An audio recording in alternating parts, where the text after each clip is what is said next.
Fala pessoal, meu nome é Emily, vice-presidente da Econobytes. Hoje a gente está trazendo aqui nossa segunda aula do mini curso de lógica de programação, ministrada pelo Lucas Escobar. Espero que todos gostem de todos os exemplos que ele está nos trazendo hoje. Com certeza nos fazem se interessar muito mais por esse mundo de programação. Espero que consigam usufruir o suficiente para poder aprender cada vez mais sobre esse mundo. Espero que aproveitem e até a próxima. Tá, então a gente conversou sobre a lógica de programação, a gente evidenciou que a lógica de programação nada mais é do que um conceito e uma forma da gente conseguir se comunicar com a máquina e entender como a máquina nos entende, e que a gente consegue fazer isso através de linguagens de programação, tá? Sendo essas linguagens vamos comparar com um idioma que a máquina entende, e quando ela não entende, há um intérprete, há um terceiro no meio, um interpretador, que vai ler esse código escrito por um ser humano e transformar em linguagem de máquina. Lembra que linguagem de máquina é aquela de baixo nível, que a gente também comentou, que é uma linguagem mais binária, o 0 e 1, um, o ligado e o desligado. Então, como a máquina ela entende algo muito simples, então a gente criou interpretadores para conseguir entender uma linguagem um pouco mais legível para humanos, para pessoas. Com isso a gente ganha velocidade de desenvolvimento, facilidade de aprendizado, que a gente pode comparar bem como aprender um idioma estrangeiro, né, que não seja a nossa língua mãe. Então a gente deu uma olhadinha em variáveis, né? Essas variáveis seriam quando eu preciso guardar algo para retomar depois. Então eu preciso no meio do meu código usar o meu nome. Então eu vou criar uma variável nome igual a Lucas Escobar. A partir daí o meu código ele vai entender que eu guardei na variável nome, isso por debaixo dos panos, novamente com o interpretador.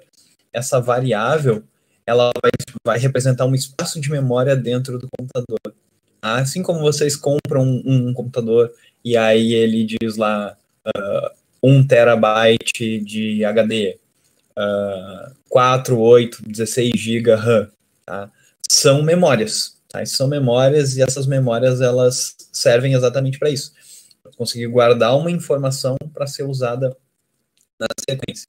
A memória RAM seria uma memória mais volátil, então a informação de um programa que é executado tanto no navegador, no Google Chrome, no Firefox, ele vai usar muito essa memória RAM, que ela cria, passa um tempo, depois ela deixa de existir, e o HD, que seria onde realmente persiste, lá tu vai acessar, né, o tempo que for necessário depois, ou o tempo de vida dessa HD. Então aqui, né, nessa variável, a gente entende que atribuir o texto Lucas Escobar para a variável nome significa que mais para frente, quando eu chamar a variável nome, o interpretador automaticamente vai me entregar Lucas Escobar, ou o que for que seja guardado nessa variável nome. Tá? Mas a variável em si, ela tem tipos, ela tem normas, e ela guarda muito mais do que simplesmente um pequeno texto. Tá? Então, as formas mais usadas de variável, né, isso até no dia a dia do desenvolvimento, elas são as que guardam texto. Tá? O texto, na linguagem de programação, a gente vai chamar string. Elas guardam um número, e aí, como eu estou usando o idioma, a linguagem de programação JavaScript, tá? Eu não vou precisar explicitar que eu estou usando um número. Basta eu colocar o número, percebam, sem aspas, tá? Basta eu usar um número que eu tenho automaticamente uma variável numérica ou do tipo number, tá? Para que serve isso? Hoje, na lógica, não muito. Né? No curso e no que a gente vai conversar hoje, isso aqui não tem um grande ganho. Mas no dia a dia de uma empresa real, grande, a gente vai ter um arquivo com em torno de 3.000 linhas escritas. Né? Então, hoje eu começo com uma variedade e aí daqui a pouco eu coloco eu uso sem querer idade igual a casa. E aí lá para frente eu vou querer usar o idade de novo, idade vezes alguma coisa, tá? E aí quando eu fizer casa vezes 2, eu vou estragar meu código, porque eu vou estar tentando multiplicar um texto por um número. E aí vai me dar N dores de cabeça, erros pequenos, erros bobos, assim, que sabendo o tipo da variável, evita essas dores de cabeça, esses errinhos bobos. Então, só mais a título de curiosidade, as variáveis elas guardam o tipo de valor, então ela sabe futuramente que idade é do tipo number, né? Tipo numérico. A gente tem variáveis que são listas, tá? Que no caso elas são listas, e tanto na linguagem de programação JavaScript que a gente está usando, como qualquer outra, essas listas são conhecidas como array. Existem outros tipos de array ou de listas, mas essa aqui é a mais básica e é importante conhecer. Tá? O meu nome, tá? Ele é composto de 2 palavras, correto? Lucas Escobar. Então eu tenho ali um espaço, que seria o divisor. Como faz para encontrar esse errinho em listas de milhares de linhas? Perde 2, 3 dias lendo e lendo e lendo até tu achar. Existem métodos de debug. O próprio Visual Studio aqui, que é esse editor de texto que eu uso, evite fazer. Esse texto que eu uso aqui, ele tem debuggers, que chama, né, que ele vai linha por linha do código, e ele já sabe, obviamente, desenvolvido por N desenvolvedores, uma comunidade inteira por trás, a gente já sabe quais são os erros típicos, comuns. Tipo de variável que foi iniciada e não é usada, porque isso consome memória, né? Toda vez que eu escrevo aqui, ó, um var nome, variedade, var alguma coisa, eu estou consumindo memória. Agora imagina que eu tenho um jogo, que eu estou reproduzindo um vídeo 4K, Ultra HD, alguma coisa assim. Tudo isso exige muito processamento, muito processamento. Você vai pegar uma máquina que tem um recurso limitado, ela tem um X de RAM, um X de HD, e sem querer tu vai começar a criar essas variáveis, essas coisinhas simples, que no dia a dia, fazendo o código, é nada. Mas na interpretação da máquina, e a máquina, qualquer máquina hoje, um celular hoje, ele é extremamente poderoso. Então, se tu esquece alguma coisa, um conjunto de variáveis, esse microespaço, ele pode entrar em algum tipo de repetição e ele virar 2 dele, virar 4 dele, virar 8 dele, também conhecido como pirâmide. Então, não, brincadeira, no código a gente não chama de pirâmide, só loop mesmo. Mas é isso, cada pequeno detalhe que tu esquece dentro do código tende a virar uma bola de neve. Então, muito cuidado quando a gente está codando para não acontecer esse tipo de coisa. Aí nascem os bugs, exatamente. Fun fact, caso curioso, bug em inglês é inseto. E Vocês estão conseguindo me escutar direitinho? Tá tudo certinho? Tô falando... tá me avisando aqui que perdeu a conexão, não sei qual é. Então, bugs vem do inglês inseto, e os primeiros computadores eram feitos, eles ocupavam uma sala inteira.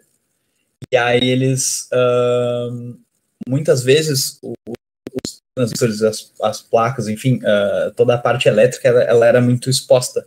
E tinham insetos que pousavam em cima da parte elétrica em geral, e aí eles fritavam algum componente ou algo parecido, o computador parava de funcionar, eles iam lá olhar e tinham insetos mortos, etc.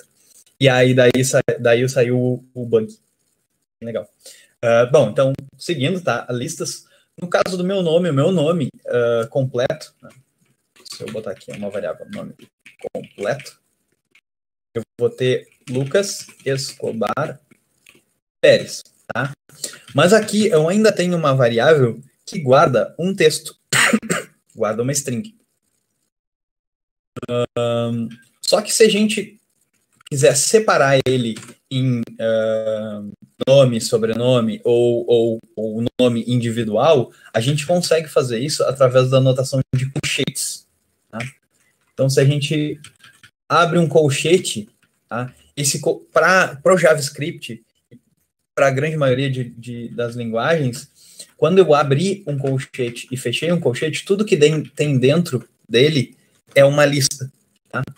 Então, eu tenho a lista de texto. Eu posso ter, aqui no meu caso, né, Lucas, Escobar e Pérez. Então, eu não tenho mais um simples texto, onde eu, mais para frente, eu vou chamar nome e ele vai me devolver lá o Lucas Escobar. Eu tenho agora uma lista, onde eu chamar nome completo, ele vai me chamar algo na posição 0, outra coisa na posição 1 e outra coisa na posição 2. Tá? Na linguagem de programação, a gente usa o posicionamento a partir do 0, não a partir do 1, que é comum para a gente, né, achar que inicia pelo 1, não. Aqui a gente inicia pelo 0, então a gente tem essa contagem. Então, nessa lista, o meu conteúdo na posição 0 é Lucas, na posição 1, Escobar, na posição 2, Pérez, tá? Essas listas são extremamente úteis. A gente usa muito no dia a dia, principalmente para guardar dados que geram gráficos, dados que são... Eu poderia aqui ter, por exemplo, PIB brasileiro, tá? E aí eu poderia ter aqui sei lá, só números fictícios, não me estender muito, 1, 2, 3, tá? Então, na posição 0, eu posso dizer que eu tenho o PIB de 2018, tá? Na posição 1, eu vou dizer que eu tenho o PIB de 2019, e na posição 2, eu vou dizer que eu tenho o PIB de 2020, tá? Para que isso é útil para mim? Porque depois, futuramente, eu posso entrar num laço de repetição e eu posso somar todos eles e gerar uma média. Eu posso somar todos eles e ver uma somatória. Eu posso, enfim, eu vou ter a lista e essa lista eu vou poder iterar sobre elas, tá? Eu vou passar em uma por uma, fazendo alguma coisa, modificando elas, o que eu quiser, basicamente. E fazer alguma operação que para mim tenha algum tipo de benefício. Então, os tipos de variáveis que eu queria comentar aqui, tá, são os mais comuns e mais necessários. Ainda tem o objeto que ele é bem útil, mas eu não vou entrar aqui agora, talvez mais tarde se sobrar um tempo. Tá? Mas eu vou ficar nos primitivos, que provavelmente os que a gente vai usar. Tá? A gente tem a questão, tudo claro até aqui, eu vou seguir tocando, se quiser interromper, interrompe. Tá? A questão da decisão, a gente também já vou trazer, claro, a gente foi um pouco além, tá? Agora, do que no curso anterior. Decisão a gente comentou também, e ela, né, não vai muito além daquilo, é bem isso. Aqui em JavaScript, eu vou usar a decisão representada por um if, e eu vou ter essa estrutura, tá? If, parêntese e chaves.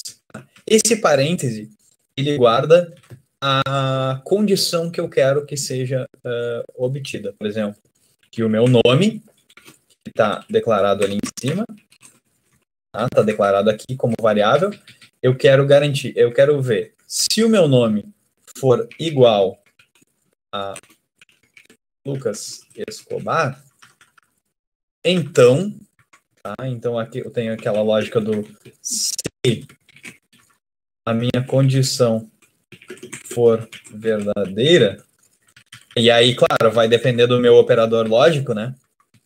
O meu operador lógico aqui é de comparação. Se eu estivesse negando, seria falso.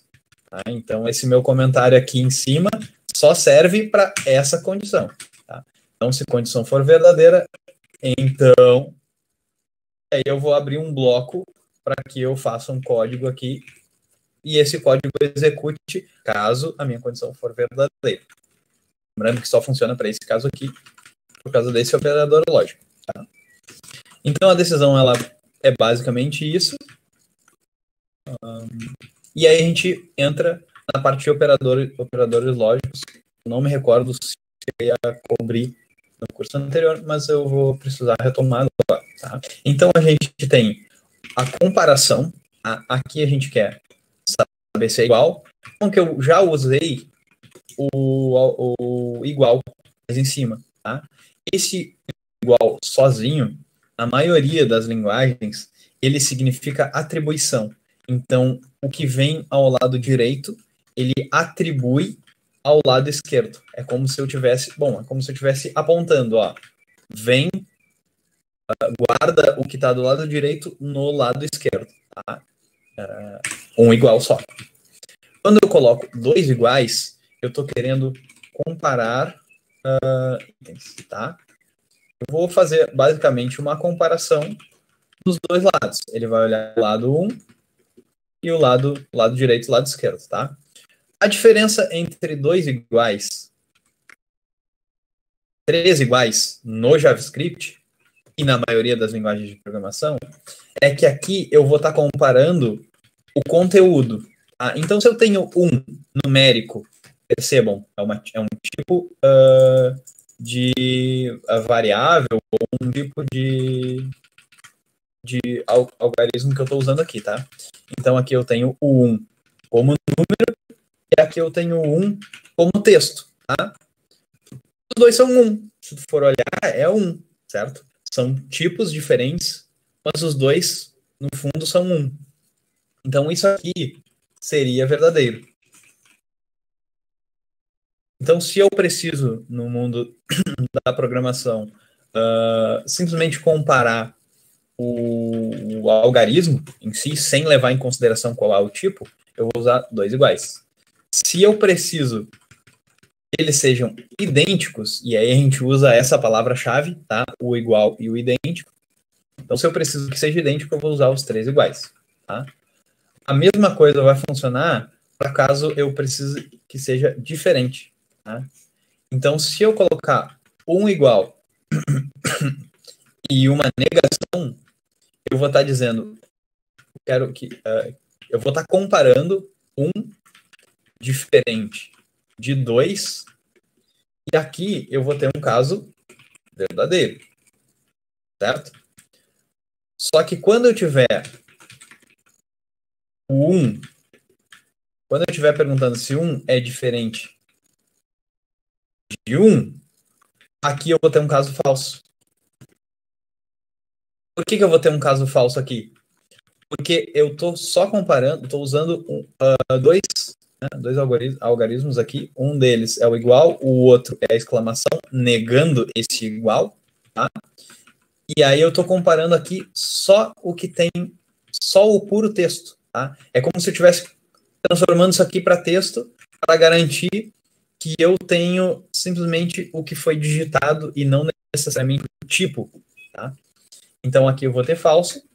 E, né, como a gente esperava, quando a gente adiciona um igual a mais, tá?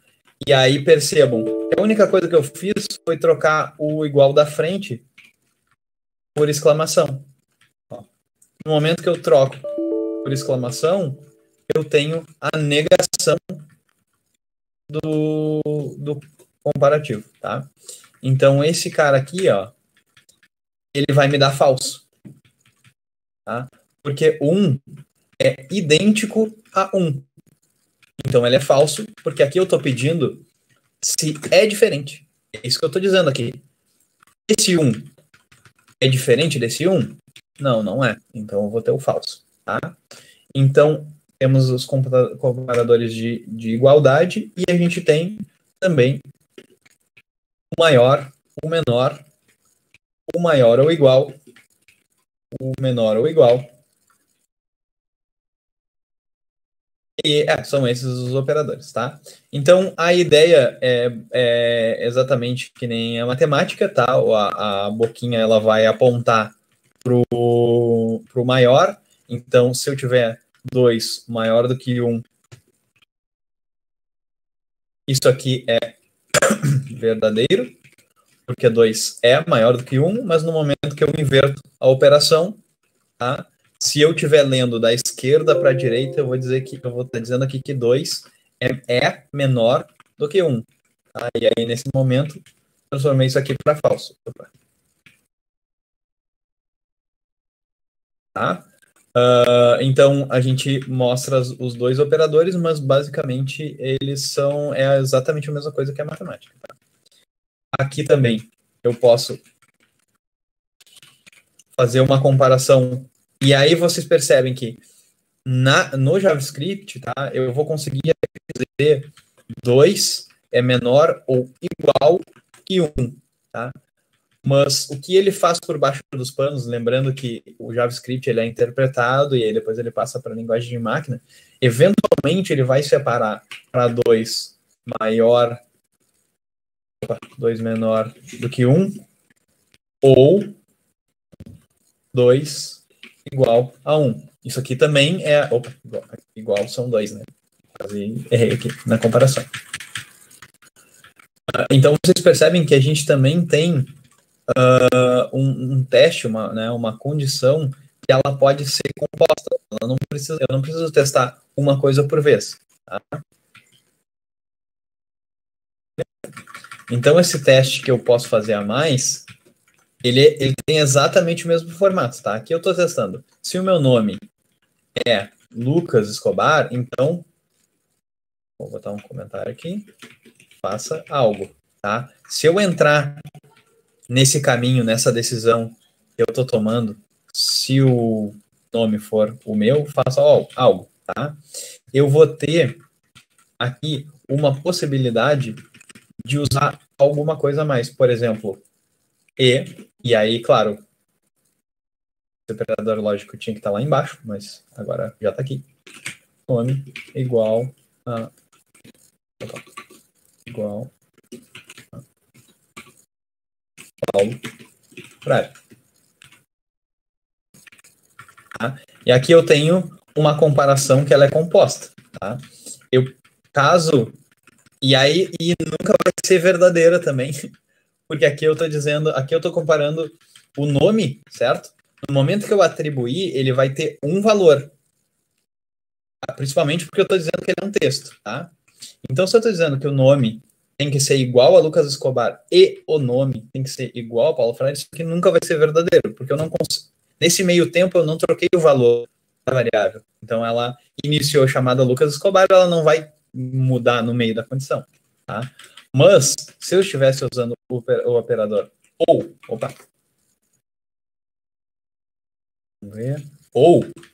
esse é o operador ou, tá? E aí eu vou colocar aqui embaixo nos operadores lógicos,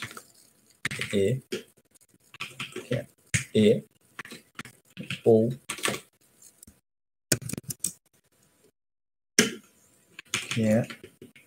ou. Tá? São mais 2 operadores que a gente tem aí para trabalhar. eles verificam condicionais. Então, ó, nesse caso, eu posso fazer algo caso o nome seja meu ou o nome seja Paulo Frade, tá? Vou entrar nessa condição. Então, os operadores lógicos que a gente vai ter é o de comparação de igualdade, comparação se é idêntico, vou botar um verdadeiro aqui, de negação da comparação, tá? Então, se ele, aqui se eu digo se ele é, aqui eu vou dizer se ele não é, tá? Se é idêntico, aqui eu vou dizer se não é idêntico, tá? Ou se é diferente. Aqui eu vou dizer que é maior ou menor. Aqui, maior ou menor igual, tá? É que eu tenho e e o ou. Tá? Eu não sei se vocês têm curso de lógica na própria faculdade, mas isso aqui entra muito em matemática, nas frases lógicas. É bem legal isso aqui. Isso aqui é usado, a gente usa para a vida, né? A gente está sempre tomando decisão, a gente está sempre pensando se eu compro, sei lá, frango ou carne vermelha. Enfim, eu estou sempre tomando decisão, isso aqui já é bem natural para a gente. Então, basicamente, o que eu estou fazendo aqui?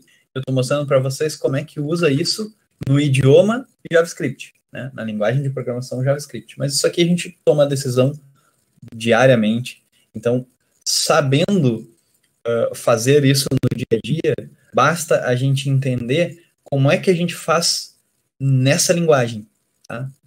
Então, a programação, pelo menos para mim, ela se tornou muito fácil quando eu entendi que nada mais é eu usar a minha forma de falar, a minha forma de me comunicar em outra linguagem. Então, quando eu tenho uma dúvida, tá? Eu estou codando aqui, né? A gente fala codando, não é bem uma expressão, não está no dicionário, eu acredito, mas vem de codar, de digitar códigos, fazer código. Então, quando eu tenho alguma dúvida e eu não sei exatamente como é que eu realizo aquela operação, eu literalmente abro uma aba do Google, pergunto para alguém, enfim, mas eu posso abrir uma aba, né, digital, Google, Quant, qualquer ferramenta de pesquisa, e eu vou literalmente perguntar decisão em JavaScript, repetição em JavaScript. Qualquer coisa que eu pesquise, que eu quero fazer nessa linguagem, eu vou falar em Go, PHP, Java, C Sharp, C, C++, enfim. E, felizmente, a nossa comunidade, a comunidade de desenvolvimento, ela é muito aberta, ela tem muita gente legal que quer compartilhar a informação, isso é sensacional. Então, fica a dica, né? Precisando, pesquisa o que vocês querem fazer em aquela linguagem. E aí o resultado é show, é bem tranquilo de entender também. E a gente está à disposição se precisar. Tá? A gente tem os operadores matemáticos, tá? Os operadores matemáticos são os bem iguais aos nossos do dia a dia. A diferença é que quando eu vou fazer 2 vezes 2, eu não vou usar o x, eu vou usar o asterisco, tá? Então, eu tenho aqui o operador de soma, o operador de subtração, o operador de divisão,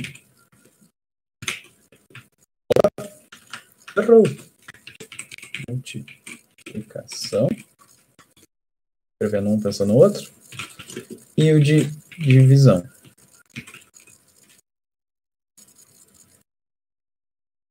Eu tenho de expoente. E eu tenho a priorização, tá? A priorização, no caso, que eu quero dizer é quando eu preciso que uma operação que ela não é prioritária, ela seja executada primeiro. Por exemplo, eu preciso que 2 mais 2 seja realizado primeiro, do que a multiplicação por 2, tá? Porque se eu usar simplesmente isso aqui na máquina, ela vai fazer o que a gente sempre aprendeu. Primeiro eu vou multiplicar, para depois eu vou somar, para depois somar, tá? Então, se eu usar essa operação esse símbolo de priorização, ele primeiro vai somar, para depois ele multiplicar. Tá?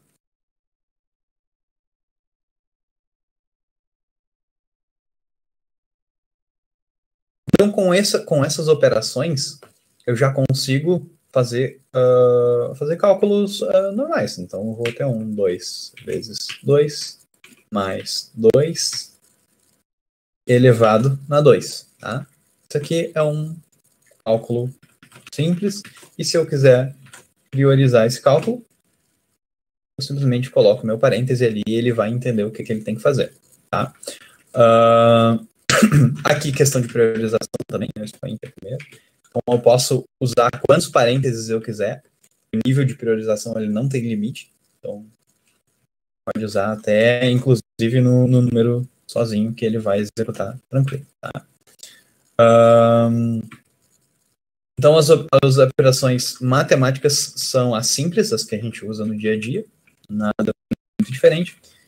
E aí a gente entra aqui no laço de repetição, que também foi uma coisa que a gente viu o while, certo? Ó, a maravilha do Visual Studio Code, de qualquer ferramenta que tem aí de desenvolvimento, tá? Eu escrevi, eu conheço o while, mas eu comecei a escrever o why, tá? Isso aqui, se você perceber aqui no cantinho, ó, diz JavaScript, certo? Eu posso mudar para muita coisa. Tá? Então, se eu tiver rodando em Java, Objective-C, aqui, se não me engano, tem R aqui. Então, eu posso codar em qualquer coisa aqui que ele vai ficar me dando sugestões, não só sugestões, como uma explicação, ó. JavaScript Language Basics, tá? O while statement, e aí ele me diz como é que o while é montado.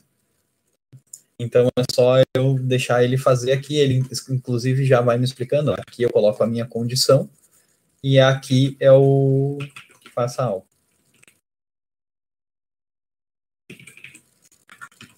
Tá, então o meu laço de repetição, o while, é um dos mais simples, tá? Eu tenho disponível, ele simplesmente executa algo enquanto a condição for falsa. Tá?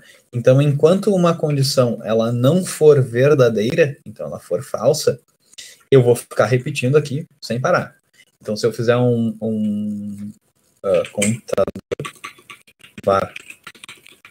contador igual a 0,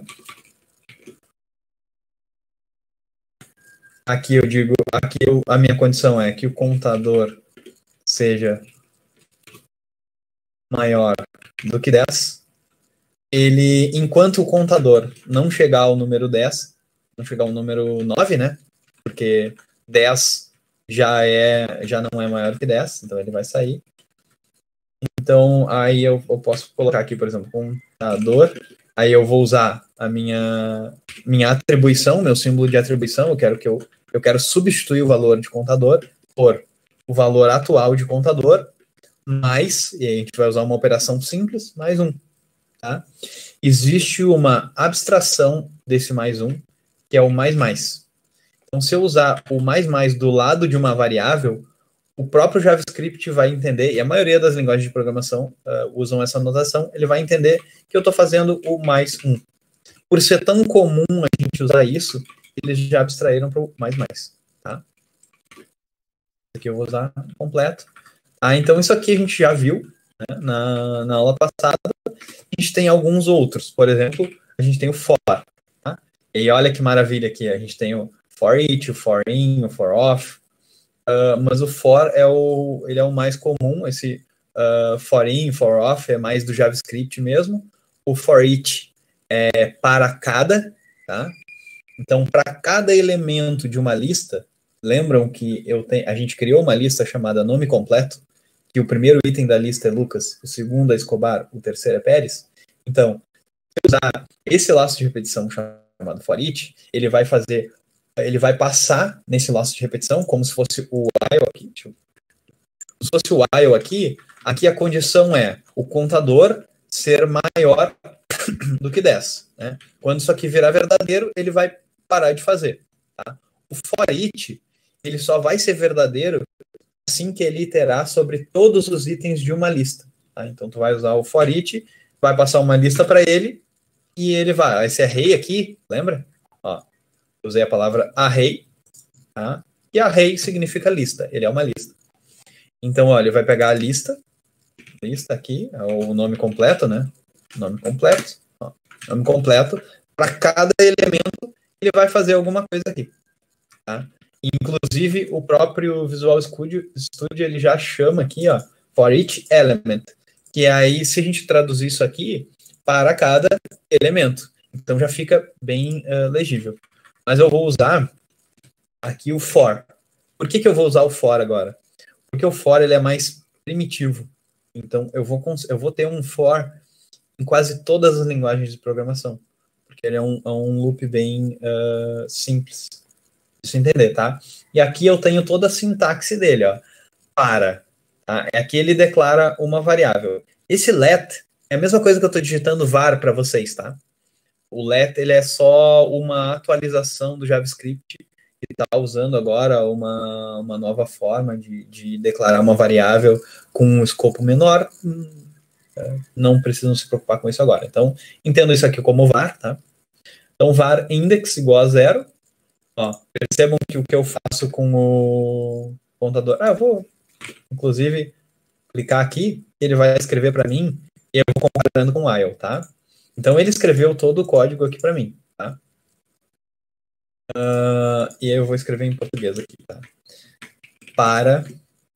E aqui a gente vai ter uma condição mais complexa, tá? Isso aqui não vai ser só condição.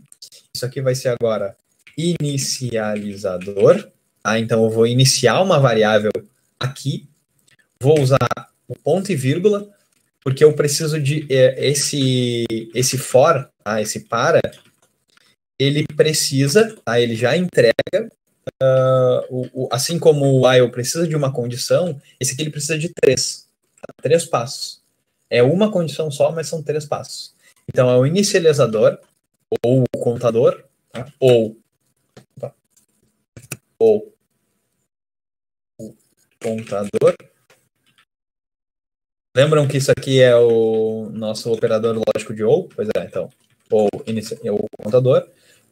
Um detalhe que eu não comentei, eu acho que eu não falei até agora, esse barra barra, toda vez que eu digito um barra barra e saio escrevendo, para o JavaScript, isso significa que isso aqui é um comentário. Então ele não vai interpretar esse código. Por isso que eu digito barra barra, mas para ele dar esse highlight cinza, assim, para entender que isso aqui não é código, isso aqui é só eu escrevendo e comentando alguma coisa, tá? Então aqui eu vou ter um inicializador ou um contador. Aqui eu vou ter a condição. E finalmente eu vou ter a condição aqui. E depois eu vou ter o incremento. Tá? Se a gente parar para pensar, o que está acontecendo aqui? Tá? Eu tenho um inicializador. E quando eu faço o while, eu coloco o inicializador antes de começar o while. Tá? Então, não coloquei aqui na condição. Tá? Eu coloquei antes. Tá?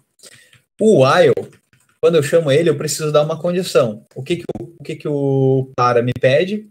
Me pede uma condição. Então, eu tenho inicializador, ponto e vírgula, condição.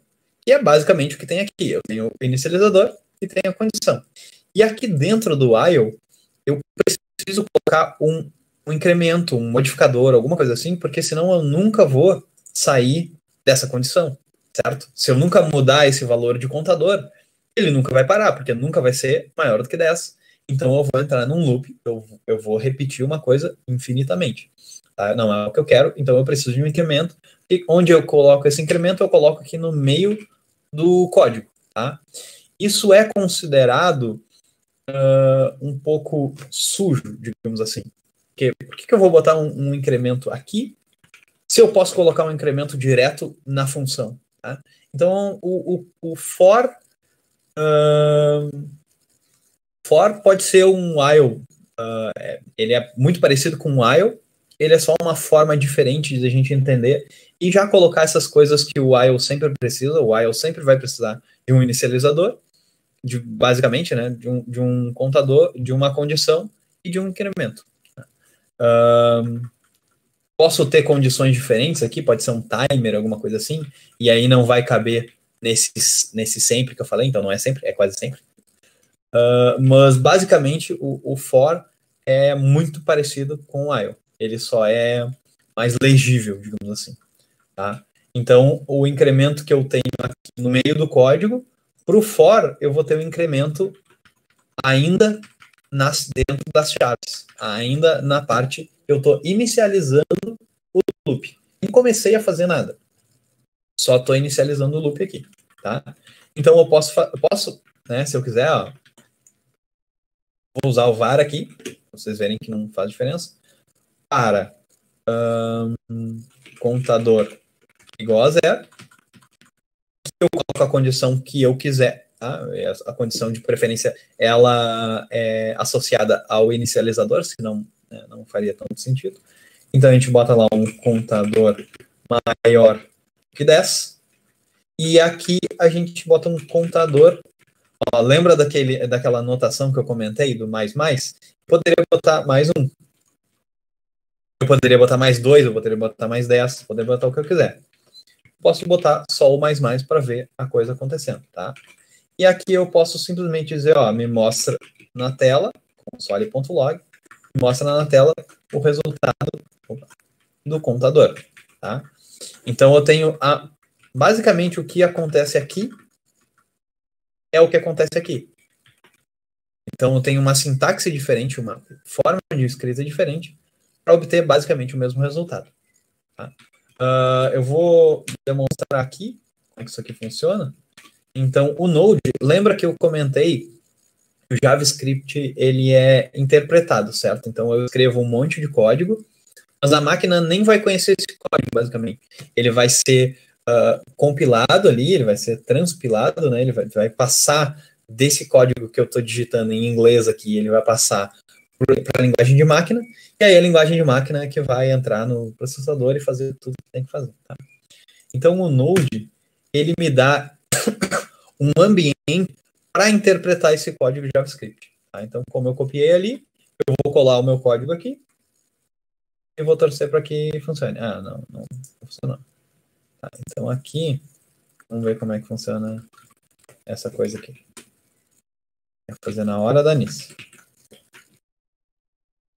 Vamos ver. Eita. Bom, vou usar o mais simples, que é mandar o Node interpretar o resto do nosso código. Tá? Opa.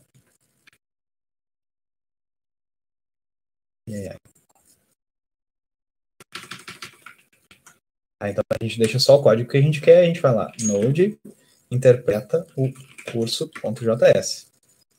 E aí ele não interpreta. Vai contador maior que 10. Só vai contador. Lucas. Oi. Oi. É menor que 10, né? Que tá invertido ali no... Olha aí. Muito obrigado. Muito obrigado. Tá vendo isso? Eu passei o quê? Uns 30 segundos até alguém falar, tá? O que eu ia fazer agora? Eu ia ver se isso aqui tá certo. Porque o que costuma estar errado? O bloco de execução. Estou fazendo uma coisa errada, não estou mandando mostrar direito na tela. Tá? Mas o que está errado aqui? Eu tenho uma condição que ela já é...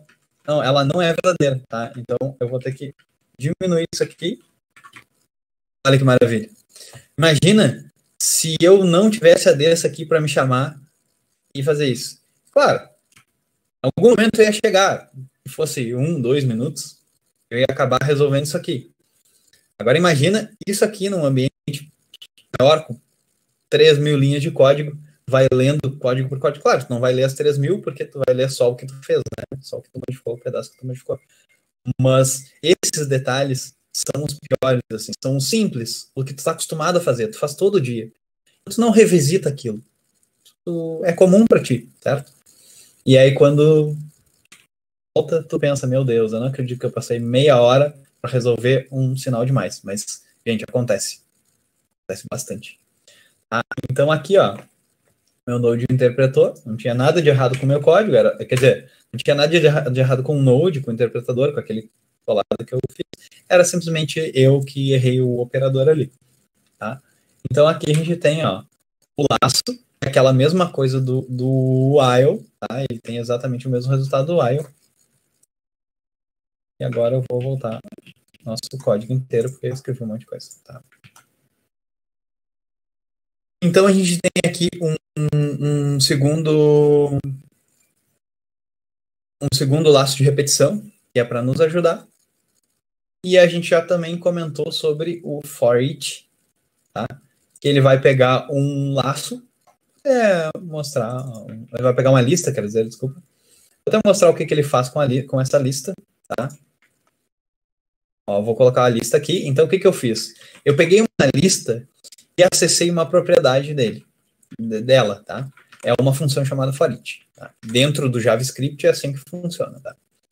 Então, essa propriedade for each, ela vai me substituir minha lista por um elemento dessa lista, tá? Então, passada por passada desse loop, tá? A cada vez que eu passar, eu vou ir lá na posição da minha lista, a posição 0, a inicial, e vou executar alguma coisa com ela. Posição 1, executar alguma coisa com ela. Posição 2, executar alguma coisa com ela. O for each, ele é inteligente o suficiente para fazer isso aqui, ó. Ele basicamente diz, ó, o meu contador inicial é o primeiro item da lista. A minha condição é chegar no fim da lista. E o meu incremento é a posição inicial mais 1. Então, ele é exatamente o contador mais aqui. Tá? Então, o for each, ele nada mais é do que um for um pouco mais inteligente. Ele pega uma lista, ele sabe qual é o primeiro item, ele sabe qual é o último, ele manda interagir nesse limitado espaço de tempo e de elementos da lista. Tá? Então, se eu fizer isso aqui, e novamente limpar nosso código só para a gente ver só isso aqui acontecendo, vou ter a minha lista passando primeiro por Lucas, depois por Escobar, depois por Pérez. Tá? Então eu iterei aqui sobre a minha lista que contém o meu nome. Tá? Em JS não precisa do ponto e vírgula no final das linhas. Exato, essa não é obrigatório. O autocomplete do Visual Studio Code coloca o ponto e vírgula, mas a Airbnb, o time de desenvolvimento da Airbnb desenvolveu um padrão, tá? A gente chama aqui de lint, tá? Um padrão de como escrever. E aí eles começaram a usar, eu vou dizer eles porque são os mais famosos que vêm na minha cabeça, mas imagino que tem vários outros times que já usam isso, que é não usar o ponto e vírgula, que é mais um caractere no teu código. Que, como não é obrigatório, ele meio que está ali só para facilitar a visualização. Então, se eu puder evitar escrever esses comentários que eu estou escrevendo, se eu puder evitar de botar um ponto e vírgula no final, se eu puder evitar de usar até um espaço, até esse espaço aqui que eu estou fazendo, que chama indentação, tá? Que é para a gente entender que um elemento está dentro do outro, tá? Contém o outro. Se eu puder eliminar até isso, é melhor. Porque aqui a gente tem um código com 48 linhas. E lá, e na Warren, né, que eu trabalho, em qualquer time de desenvolvimento, tu vai ter um número expressivo de linhas. Eu não consigo nem estimar, mas eu tenho certeza que passa dos 100 mil, 200 mil linhas de código. Aí isso tudo gera um peso. Um peso que que ocupa a memória. E um peso que, no nosso caso, ele é transmitido via internet. Então, todo o elemento que tu está acessando no momento, eu estou acessando uma tela de login, tá? Minha tela de login, para eu criar essa tela de login, eu usei muita coisa. Eu usei um GIF animado, eu usei uma imagem de bom dia, boa tarde, boa noite, enfim, e botei uma condicional lá, e eu vejo o horário, e aí eu dou o bom dia, boa tarde, boa noite para o usuário, e essa imagem é extremamente pesada. O usuário que está no 3G lá, ou com baixa recepção, sei lá, tá numa situação que ele não tem uma internet muito boa, quando ele começar a carregar essa tela de login, ele vai fazer um download. Então ele vai sair da internet para ir para o equipamento da pessoa. E tudo isso consome banda, dá a impressão para o usuário que esse site é lento, né, esse sistema é lento, enfim. Então qualquer coisa que a gente puder enxugar, diminuir, a gente vai. Essa é a intenção. E aí o ponto e vírgula aqui não está especificamente por isso. Eu vou tentar eliminar o máximo de caractere possível. Para cá não tem tanto efeito, mas 100 mil linhas são várias linhas.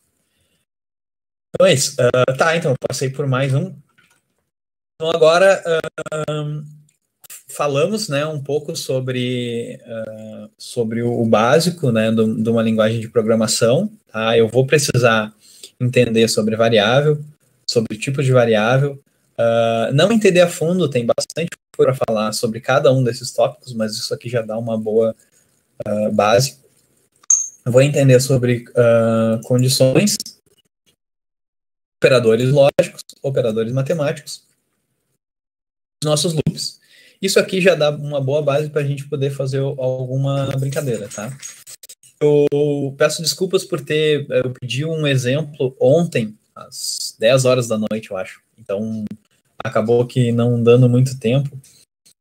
Alguma coisa interessante com vocês que fosse no sentido da economia, do estudante, né, do graduando de economia, mas eu vou fazer então um exemplo com vocês, que é um exemplo básico, tá? Um simples cálculo de IMC. Então eu vou fazer um simples exemplo, tá? A gente vai fazer uma funçãozinha aqui para calcular um IMC. A gente vai calcular esse IMC, e aí a gente tenta usar um pouco dos elementos que a gente passou agora. Tá? Então, vocês lembram da função matemática padrãozinha, ensino fundamental, f de x igual a x mais 3, coisinhas assim. Aqui a gente também tem funções. Tá? O nome é literalmente função, a gente chama de função. Dentro dela, ela vai guardar um bloco de comandos. Tá? São comandos que eu costumo usar, que facilita, que eu preciso usar em vários lugares ao mesmo tempo, ou né, em tempos diferentes, mas enfim, que eu não preciso reescrever. Tá? Porque o código, lembra como eu comentei, ele é interpretado de cima para baixo, da direita para a esquerda, certo? Pelo menos o JavaScript. Então, se eu eu posso simplesmente escrever, tá? Entrei aqui no meu dia, e aí eu vou lá, eu tenho deixa eu buscar a minha página de IMC aqui, tá aqui. Tá? Eu fiz uma telinha de IMC simplesinha aqui, dá para ver? Dá. Tá? E aí eu poderia simplesmente ter uma página lá onde eu dou um F5 e ele me mostra o horário, tá? O horário de Brasília. Simples, tá? O que ele faz? Quando eu dei o F5, ele deve, sei lá, ir em algum órgão do governo, buscar o horário atual e me devolver na tela. Tá? Isso é uma execução simples. Eu não precisaria criar uma função para fazer isso. Eu poderia simplesmente criar o script, tá? Esse script seria, na minha tela eu teria acessar o site do governo, buscar horário, colocar o horário na tela. Tá? Então, toda vez que eu dou um F5 no meu site, o que ele faz? Ele acessa o site do governo, busca horário, coloca na tela. Tá? Isso aqui é um simples script. Tá? Mas, vamos supor, eu tenho 2 ou 3 outras telas ali no meu site do cálculo de IMC, aqueles menuzinhos, tá? Eu tenho o menu contato, eu tenho o menu sobre nós, eu tenho o menu cálculo IMC, eu tenho alguns menus, tá? Cada um deles que eu clico, ele me leva para uma página diferente, que eu tive que criar o código, desenhar toda a tela, fazer tudo bonitinho. E cada um deles mostra no cantinho aqui o horário de Brasília, tá? Se eu tiver um script solto, eu vou ter que copiar esse script e colocar em cada uma das minhas telas, tá? Só que isso não é muito bom para mim, porque amanhã ou depois a URL do site do governo mudou, a forma como eu busco horário mudou, enfim, algo mudou e eu preciso o quê? Eu preciso acessar cada uma das minhas telas e alterar meu script. Então, para eu conseguir colocar isso tudo em um pacote e usar só esse pacote, eu vou criar, e é para isso a grande utilidade dela, uma function, tá? Uma função, ela tem, inclusive, cadê? Não nos mostrou.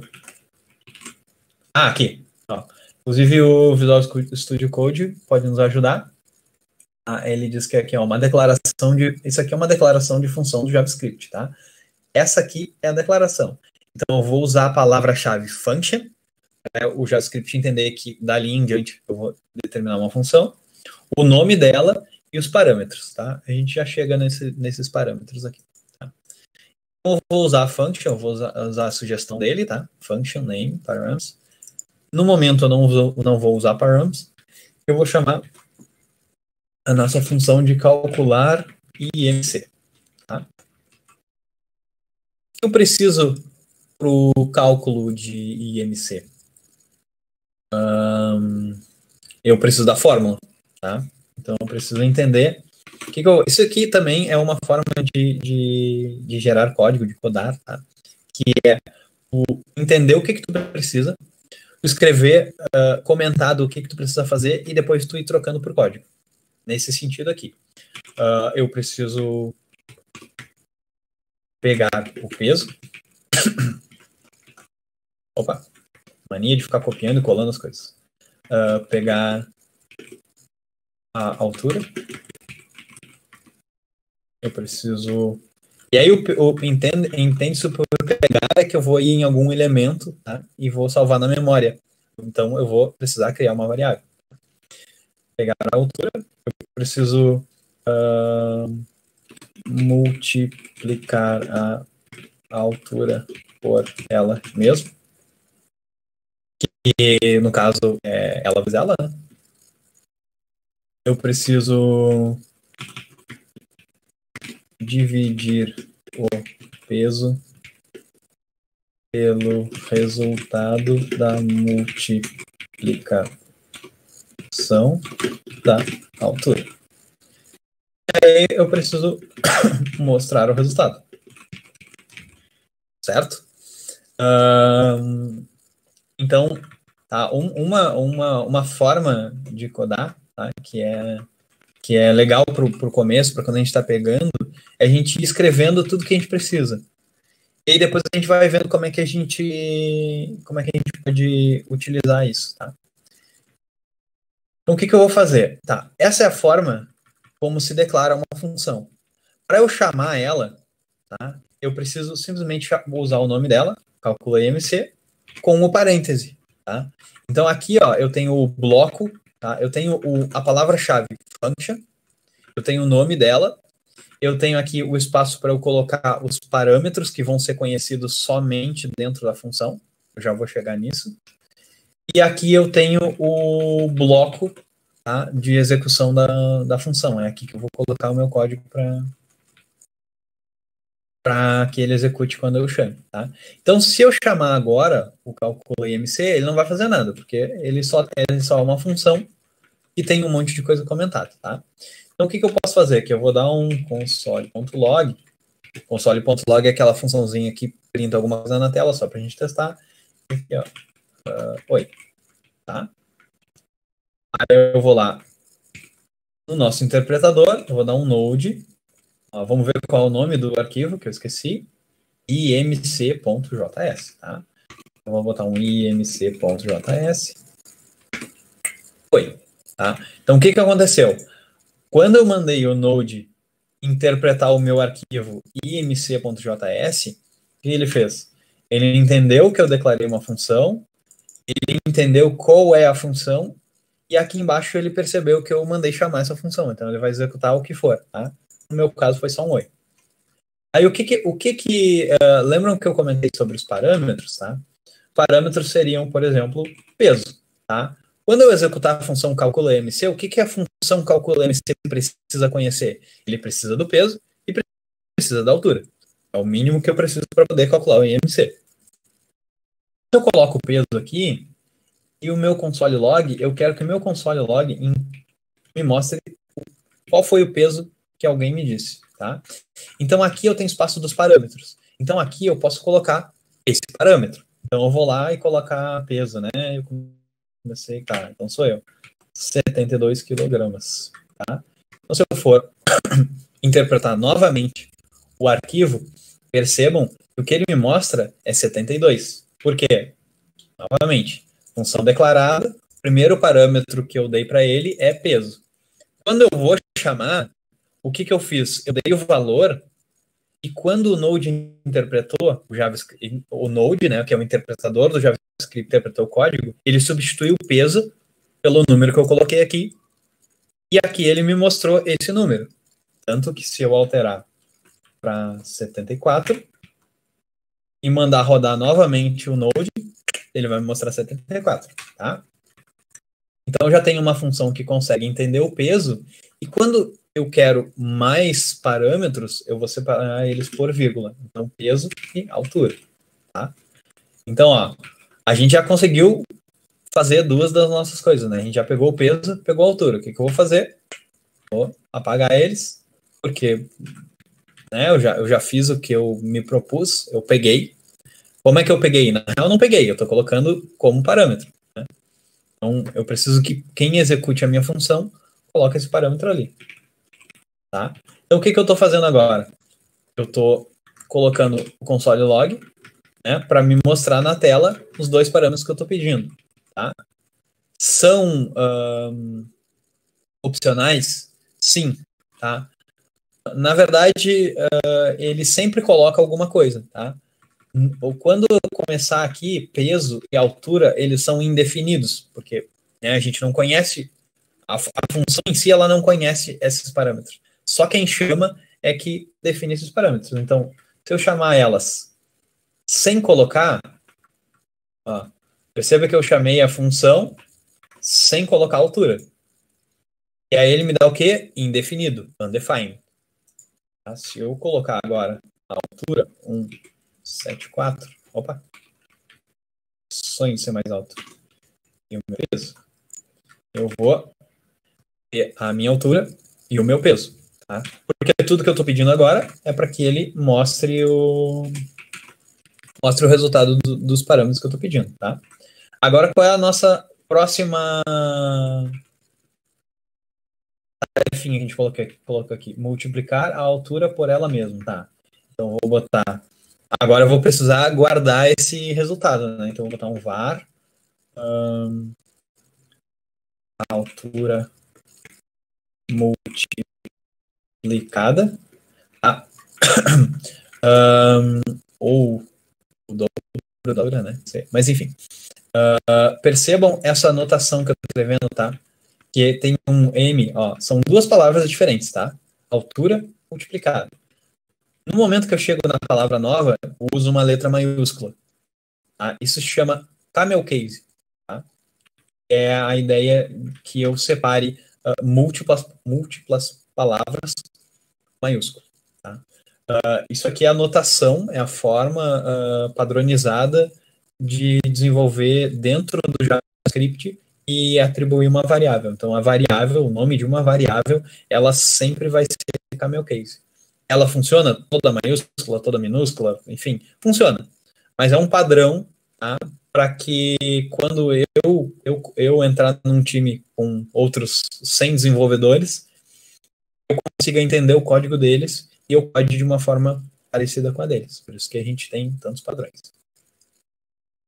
Então, a minha altura multiplicada vai ser a altura vezes a altura. tá? Ou a altura ao quadrado. Tá? Aí vai da forma que a gente prefere escrever. Eu vou colocar a altura vezes a altura para ficar bem claro, tá? Mas também tem como escrever no expoente. E aí eu escrevi aqui o var, tá? Eu guardei, eu usei um espaço da memória, eu aloquei um espaço da memória para essa operação, mas eu não fiz mais nada. Então eu quero pelo menos ver esse resultado para ver o que ele fez aqui para mim. Tá? Não usei peso para nada, tanto que se vocês prestarem atenção, o peso está meio cinzinho aqui. É o JavaScript me reclamando que, tá, mas... JavaScript não, é o Visual Studio Code, né? Ele está dizendo, tá, mas me declarou. Por que tu não está me usando? Isso aqui tudo ocupa memória, ocupa espaço. Então é importante que a gente declare e use. Mas ele deixa passar. Ele imagina que eu sei o que eu estou fazendo, tá? Então, temos lá o 3.072. Qual é a nossa próxima missão? Multiplicar a altura por ela mesma. A gente já fez, beleza? A gente quer agora dividir o peso pelo resultado da multiplicação da altura, tá? Então, a gente quer, vamos lá, var resultado, porque isso aqui já vai nos dar o resultado, né? Então, eu vou guardar no resultado. Eu quero dividir o peso, tá? Peso. Eu vou dividir ele pelo resultado da multiplicação. O que eu escrevi? A altura multiplicada. Percebam que o Visual Studio Code já me dá a alternativa ali. Eu só dou um Enter e ele já escreve para mim. Tá? Dividir pelo peso. Tá? Esse aqui a gente já fez. E aqui mostrar o resultado. Tá? Então a gente pode não escrever mais isso aqui. A gente já tem as duas operações. A gente dá um console.log em resultado. Tá? Então, olha aí. Olha o peso aqui ainda cinza, porque eu escrevi o peso com letra maiúscula. Novamente, posso usar o letra maiúscula. Mas, no momento que eu usei peso com letra minúscula, a partir daí, ele vai entender, porque ele chama case sensitive. Tá? Ele é sensível à formatação. Se ela é maiúscula, se ela é minúscula, o JavaScript é sensível. Então, no momento que eu usei peso com minúsculo, tem que ser assim para o resto da vida, senão é outro peso. O peso com P maiúsculo é outra variável, é outro espaço de memória, e ele vai esperar esse outro resultado. JS é formado por linhas e colunas. Não sei se entendi. Consegue me perguntar de outra forma? Eu vou ir seguindo aqui e aí aguardo a pergunta. Tá? E aqui, tá, então a gente já tem a multiplicação, o resultado, já tá tudo bonitinho, então, em teoria, 23.78. Eu já fiz antes, eu já sabia. Então, ok, tenho meu resultado, tá? Se eu tivesse 79, como eu já tive há pouco tempo atrás, eu estaria com um IMC de sobrepeso, acima de 24.9. Meu peso atual me tira dessa margem, mas eu gosto bastante dele, então eu presumo que daqui a um tempo estarei, ainda mais Natal e Ano Novo chegando aí, estarei bem sobrepeso. E eu não me importo. Então, a gente tem aqui o nosso cálculo IMC. A pergunta voltou. As linhas são marcadas ali, numeradas. Mas cada espaço na linha, as linhas é uma coluna. Isso é do Visual Studio Code, tá? Então, essa numeração opera se o JavaScript enumera linhas e colunas, tá? O JavaScript em si, não.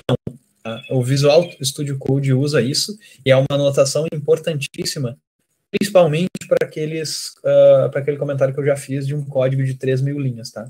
Vai lá, usa o debugger, aquele que eu comentei, ou tu usa o código retorna erro na linha 2.255. Isso é salvador, se não tivesse essa linha, mas a linha em si, ele é mais para identificar o código, ele não tem um peso maior do que isso, é só para saber onde é que está, nada além. Tá, então agora que a gente tem esse cálculo de IMC, tá? A gente podia botar uma carinha nisso, né? Para enxergar. Porque é um cálculo relativamente simples, não vai muito além do que isso. A gente pode... inclusive, eu vou botar a carinha aqui, tá? Eu vou mostrar eu botando a carinha, mas ela vai mexer um pouquinho de código a mais. Então, isso aqui foi o que eu fiz ali, ó. Então, ó, o console log aqui, ó, sendo chamado. Por que eu faço isso? Toda vez que eu executo essa função, eu quero que no Chrome ele grite ali, sendo chamado, para eu ter certeza que toda vez que eu fiz uma ação, ele chamou, tá? E aí, olha o meu código aqui, tá? Eu chamei de imcfunc.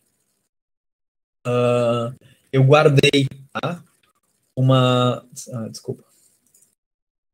Essa const, novamente, é outra forma de declarar uma variável, tá? Só que a variável, ela me garante que a var peso, tá? Daqui a pouquinho eu posso colocar outro peso no meio do código. Eu posso simplesmente vir aqui, depois que eu peguei isso aqui, e dizer que peso é igual a 2. E peso vai ser 2 a vida inteira, tá? Porque quer dizer, daqui em diante vai ser 2 a vida inteira. E vai ter substituído qualquer coisa que eu digitei, tá? A notação const, que era o que estava aqui no início, ele me garante que var peso, que const peso, não vai ser outra coisa para o resto do código. Então, quando eu tenho uma const de constante, eu não posso atribuir outro valor. No momento que eu atribuo uma vez, eu garanto que ele não vai ser mais alterado.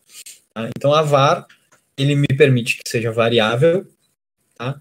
O let, tá? Que é outra notação para var, ele também permite que eu altere o valor, né? Reatribua, mas a const, que é o constante, ele está me garantindo, não, isso aqui vai ser assim pro resto da vida.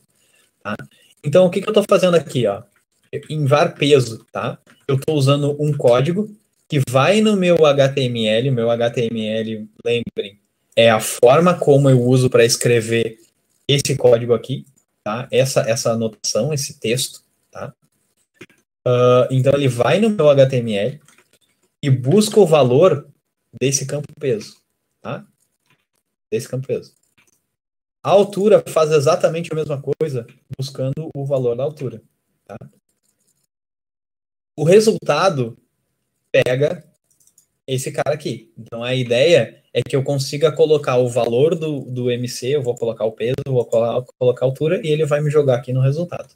Essa é a minha intenção, tá? Aí eu entro numa lógica. O que eu verifico? Tem a variável peso, ela existe ou ela é undefined, lembra? E quando eu chamei aquela função, ó, eu chamei a função e eu não coloquei nada. O que o JavaScript entende?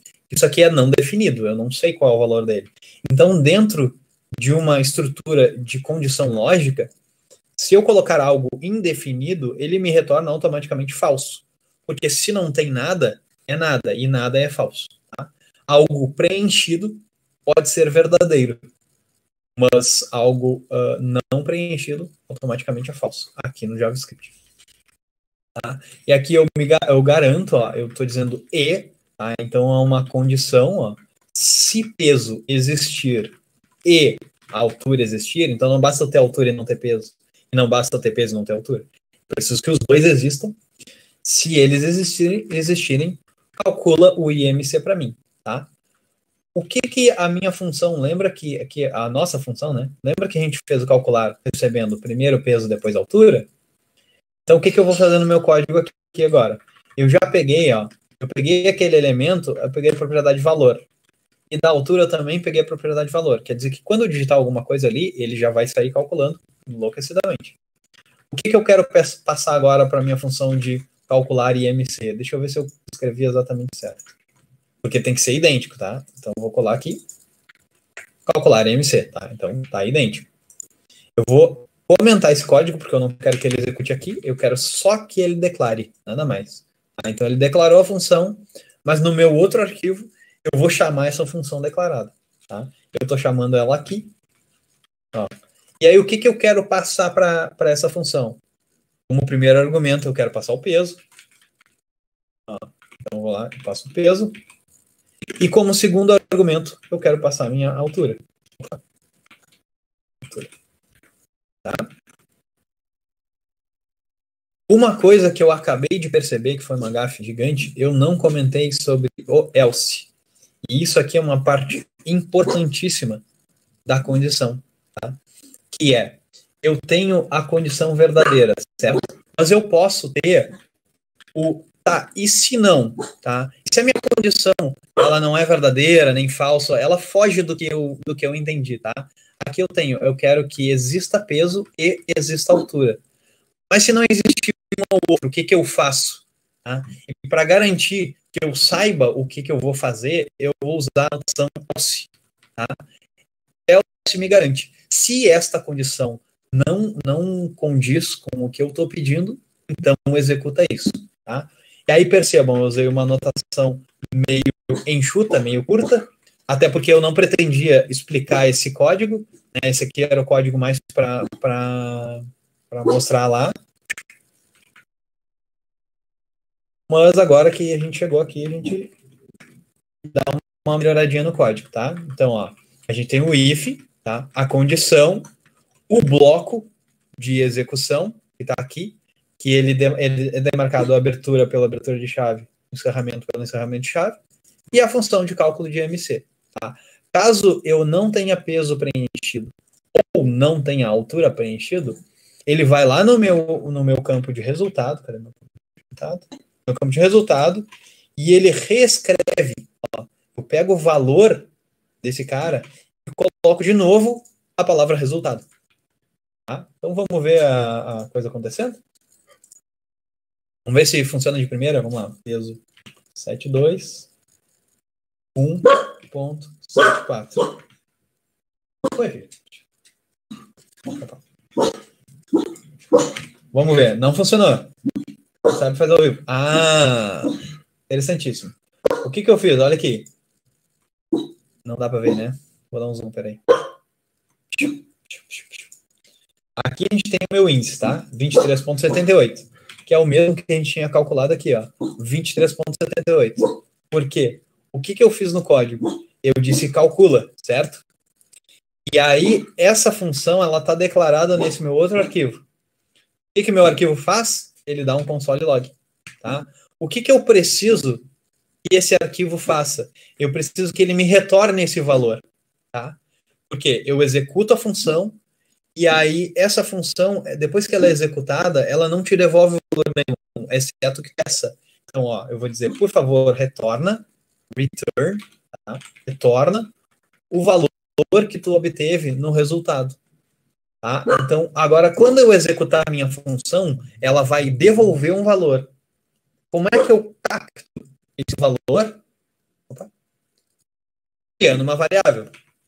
Variável resultado recebe o que essa função me retornar, certo? Então, a função agora, como a gente colocou ali, ela retorna o resultado.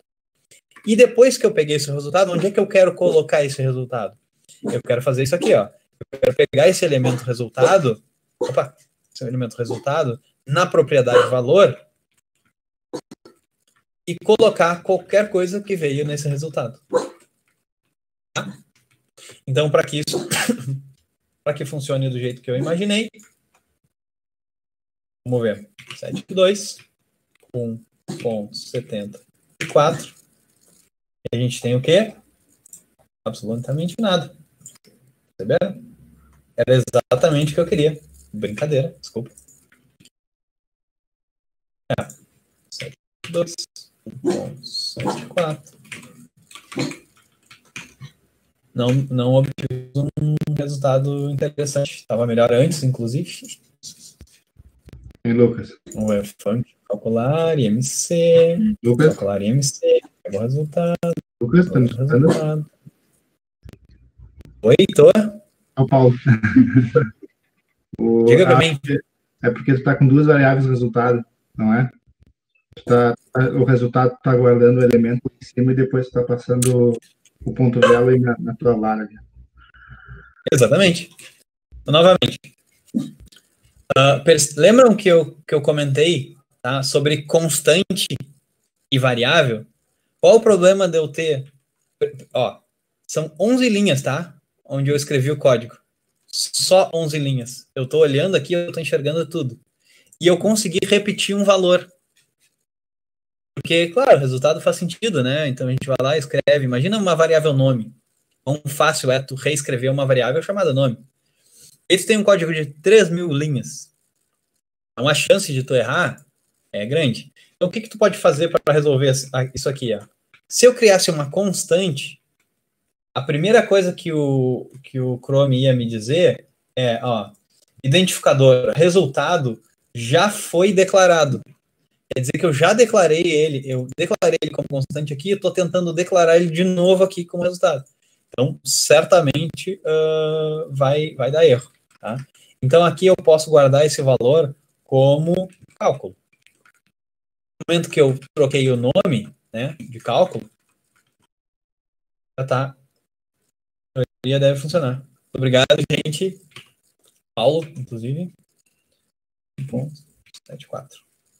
E aqui eu tenho no meu resultado, ó, 23.78. Tá? Vamos ver se é outra coisa. Lembram que eu estou fazendo aqui nessa função?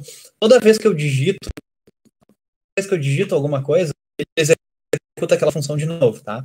Por debaixo dos panos eu já fiz, antes da gente começar. Tá? Então, toda vez que eu digitar alguma coisa aqui, ele vai automaticamente recalcular. Tá? Ele vai usar isso aqui, ele vai passar por tudo isso aqui de novo. Toda vez. Digitei, ele teclei alguma coisa, ele fica executando isso aqui sem parar. E ele sempre fica passando por essa decisão, tá? E essa decisão diz, se existe peso e altura, eu escrevo o valor que retornou da nossa função. Caso contrário, eu escrevo o texto resultado. Tá?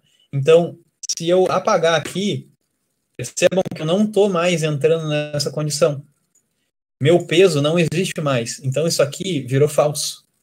No momento que isso aqui virou falso, a minha condicional e o meu operador lógico e me garante que falso e verdadeiro é falso. Tá? Então, eu caio no else. Eu caio no tá. E quando é falso, eu faço o quê? Então, eu vou lá e mostro o resultado para ele, que é literalmente colocar o resultado. Tá? Então, quando eu colocar novamente um 7, um 2, um 9, enfim, enquanto ainda tiver um valor aqui, ele vai ir calculando, não importa o número que eu coloque. No momento que eu entro na condição, que eu eliminei um campo e que esse campo virou undefined, ele volta para o resultado. E esse é o nosso cálculo do IMC. Gente, falei. Eu ia dizer falei sozinho, mas ia ser uma injustiça com a Andressa e com o Paulo, que pegaram minhas gafes e me corrigiram a tempo. Tá? Essa aqui é a ideia de um IMC. Eu gostaria, tá, de... que é difícil, Lohan. Mas é tranquilo, assim, a gente vai pegando. Porque se a gente pensar, o que eu fiz? E aí vamos no exemplo cretino aqui, tá? Eu quero calcular MC. Aí eu vou lá, aqui, ó. O que eu quero? Soma em JavaScript. Matemática básica no JavaScript, soma de valores no JavaScript, soma e média em JavaScript. Eu quero IMC em JavaScript. Script para JavaScript, cálculo IMC. Um monte de vídeo de lógica de programação de 4 minutinhos, tranquilinho de pegar. Então, a maioria das coisas que a gente quer, a gente tem muito... A gente tem muito material. Muito material. Seria avançado para o nível do curso apresentar o jQuery? Um pouco. Um pouco. Não muito. Porque o jQuery, o que é o jQuery? jQuery, ele é uma biblioteca. Ele é um conjunto de comandos que facilita o JavaScript. Por exemplo, aqui no documento, o DOM, isso aqui representa a minha página HTML para o JavaScript. Tá? O jQuery ele tem uma forma diferente, ele usa o cifrão. E aí ele te dá, em vez de tu usar a função getElementById, lembra que aqui a gente está declarando uma função, tá, chamada imcfunc. Tá? O pessoal do jQuery vai lá e pega essa função getElementById e chama a função de byId. Ela corta isso aqui tudo, ó.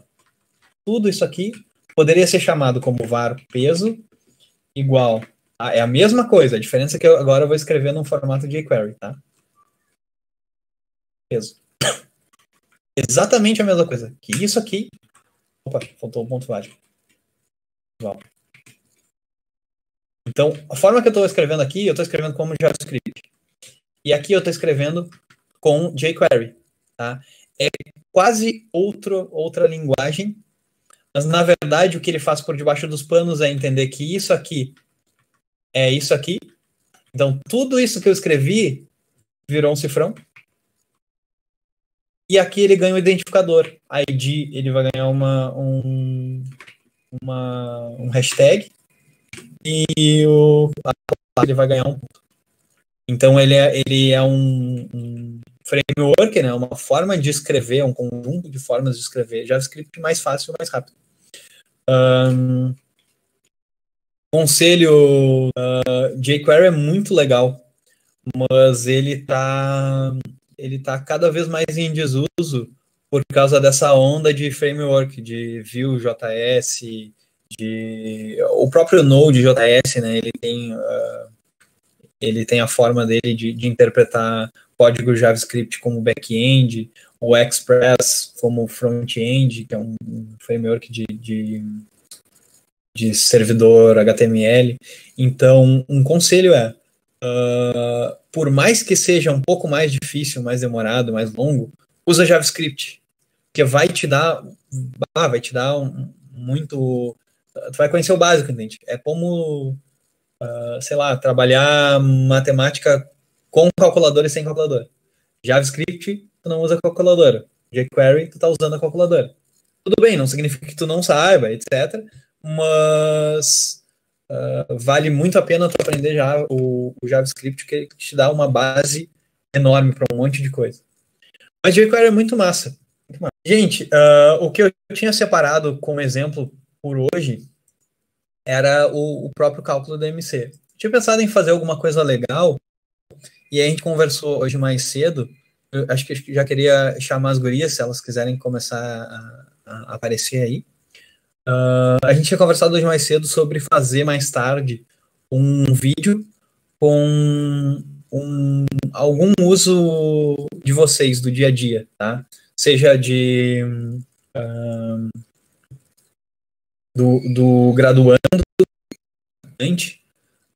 fazer algum código, codar junto mesmo, né, eu vou ir fazendo no passo a passo e explicando um código um pouco mais complexo, que eu consiga usar um loop, que eu consiga usar uma condicional ou mais de uma, que eu consiga usar outros tipos de loop, listas, de repente gerar um gráfico, alguma coisa mais, um conteúdo mais que exija mais, né?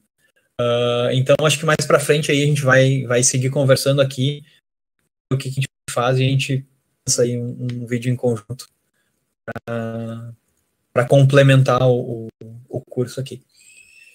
No mais, dúvidas, ideias, a gente tem 7 minutos aí, eu estou aberto para codar qualquer coisa. Já viram que ao vivo o negócio é um pouco diferente, a gente erra sinal de maior, a gente erra... Mas, eu falei diferente, mas não é diferente, né? No dia a dia, um erro de um igual para 2 iguais é outra coisa. É aquele final de tarde que já tá cansado, sabe? E aí tu erra uma coisinha e aquela coisinha vai ficar contigo pro resto, até tu parar, descansar, tomar um café, voltar, olhar com outros olhos. Aqueles 2 iguais ali que eram 13, bom, é complicado, mas é bem fácil. A vida de desenvolvedor, ela é bem legal mesmo, porque a gente vive resolvendo problema, tá? Então, basicamente é isso. Tá? Alguém chega e te diz, sei lá, o meu, a CV, no meu caso, tá? A CVM agora ela exige que dentro de uma pergunta, a gente tem algumas perguntas e a CVM exige que a gente pergunte para o usuário se ele já investiu e quantos dias, ou qual o período que tu investe, se tu investe há um ano, enfim. Mas o usuário tem que digitar, tá? Eu não me preocupar, digite da forma certa, então eu tenho que criar uma máscara para ele lá, para ele digitar a data. Eu preciso garantir que um norte-americano não digite primeiro ano, depois mês, depois dia. Eu tenho que garantir que alguém com uma má intenção não vai digitar um código malicioso no meio ali do meu campo de texto, um campo de descrição, digamos assim. Ele vai lá escrever a biografia da vida dele. Se for texto, beleza. Ali no meio, entra código malicioso, tem risco de hacker invadir nossa base de dados. Tem a LGPD chegando aí com toda a força, que garante que a gente não pode, de jeito nenhum, perder ou expor dado sensível de um cliente, nenhum tipo de dado do cliente. Então, a gente vive cuidando e se preocupando com mínimos detalhes. Mas é uma sensação muito legal ir acompanhando o crescimento de algo, sabe? Criar uma ferramenta e ela toma vida, ela muitas vezes ela tem um avatar, ela tem um nome, as pessoas gostam de usar aquilo. É muito recompensador, assim, a profissão e tudo. Desculpa, eu falei demais, mas enfim, estamos abertos à comunicação. Alguém? Legal, chegou uma coisa interessante aqui. As diferentes destaques de Python. Muito bom. Tá? Eu não tenho uma grande base de Python, mas eu sei algumas coisas bem legais. Por exemplo, para ficar mais claro, tá? Veio uma pergunta no privado que foi a seguinte: poderia falar um pouco sobre as diferenças de sintaxe para Python? Tá? E aí eu vou falar um pouco do que eu sei, tá? A declaração de variável, tá? Python, ele é o que a gente chama de não tipado, assim como JavaScript. Aqui eu disse que peso, tá, é igual a alguma coisa. Se eu digitar um texto ou um número, eu vou receber e vai guardar na variável peso.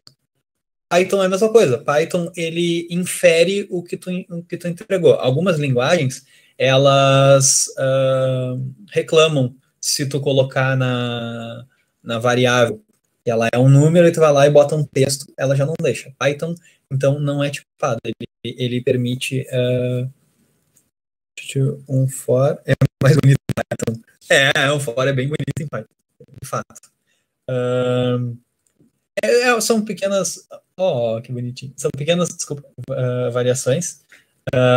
Outra coisa, tá? Eu não comentei muito, mas existe a indentação, tá? Que é, no momento que eu abro e fecho uma chave, tá? Eu tô criando um escopo.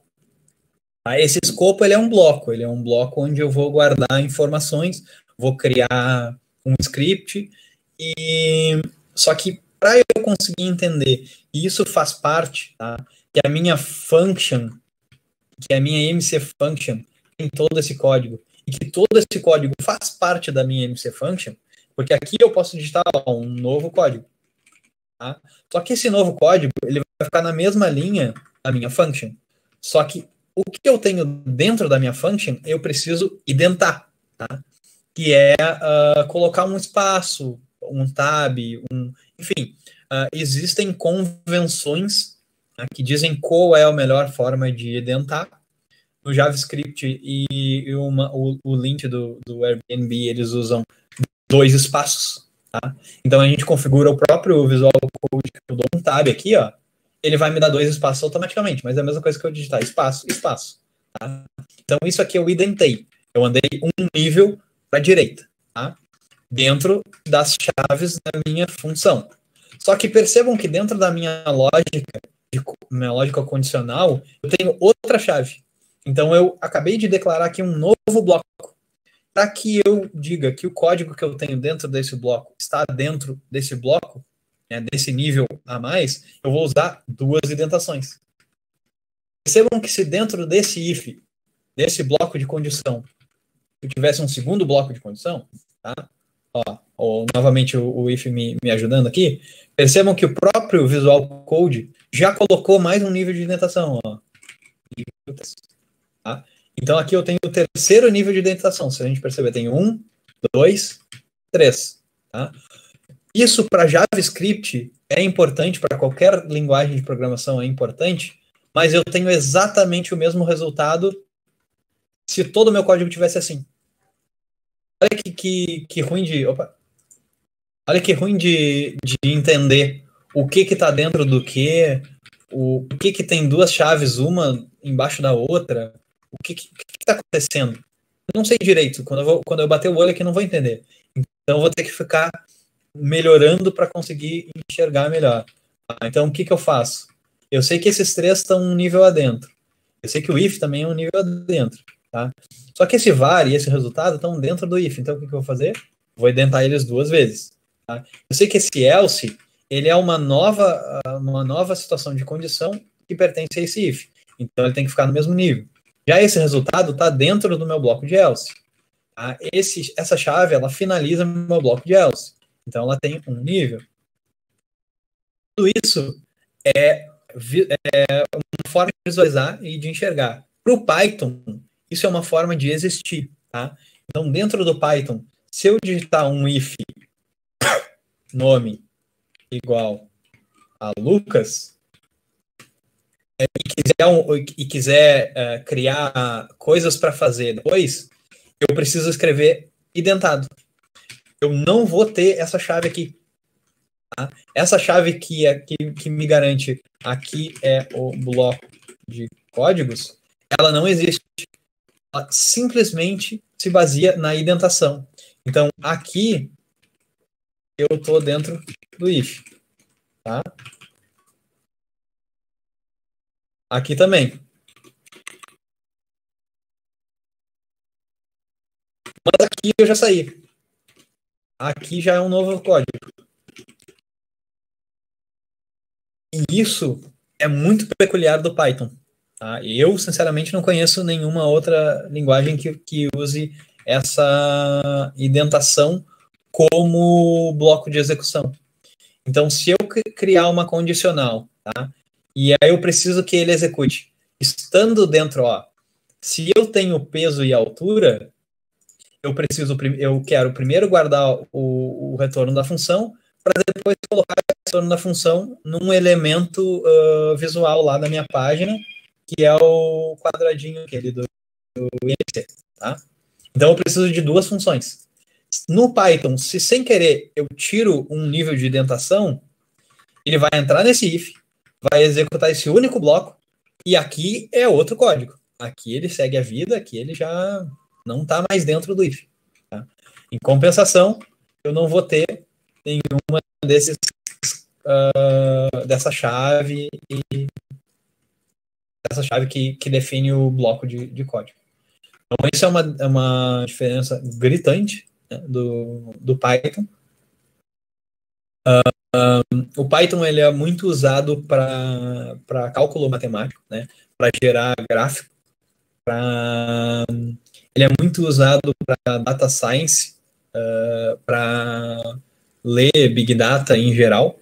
Ele tem um poder de processamento. Ele em si não, né, mas o interpretador do Python tem um poder de processamento absurdo e é voltado, né, para matemática, para números em geral. O JavaScript ele tem uma coisa legal, ele é muito bom, mas com números, eu não me lembro direito quantas casas, mas ele tem um limite de precisão. Então, se eu quisesse fazer um sistema bancário, eu não poderia... Talvez hoje, tá? Essa informação é um pouco desatualizada. No mínimo, antes da pandemia, na atualização antes da pandemia, ele não era indicado para trabalhar com banco, por exemplo. Porque quando eu chego no terceira ou quarta casa por aí, de número depois da vírgula, o JavaScript ele começa a se perder, ele não tem o resultado 100% preciso. Não é que nem o C, o Java, e todas as variações de C, C Sharp++, o Go, se não me engano, da Google, é bem preciso com números também. JavaScript já é algo que, se tu for trabalhar tendendo ao infinito, tu sabe que ele não é muito confiável. Ele é excelente para N aplicações, e nesse caso, ele não é. Essas são algumas, tá? Eu não vou me estender muito mais, porque eu não conheço tão profundamente Python. Tá? Mas, novamente, tá? O que eu faria? O que eu vou fazer, na verdade, o curso aqui, pesquisar Python no Google. Com certeza. Vou procurar a aula com Python e a própria documentação do Python. Uma coisa em linguagem de programação é que o inglês ele é predominante. Tá? Se tu vai ter uma linguagem de programação que não seja... É muito difícil não ter essa relação. Eu acho que eu só conheço a Portugal, e ela é português, mas é uma linguagem só para estudo. Não vai colocar nada em produção com ela. Mas o inglês é a forma como eles definem, tá? É a forma de função, tá? Então, sem fazer uma função, ó, percebam, olha a indentação, esse espaço. Isso aqui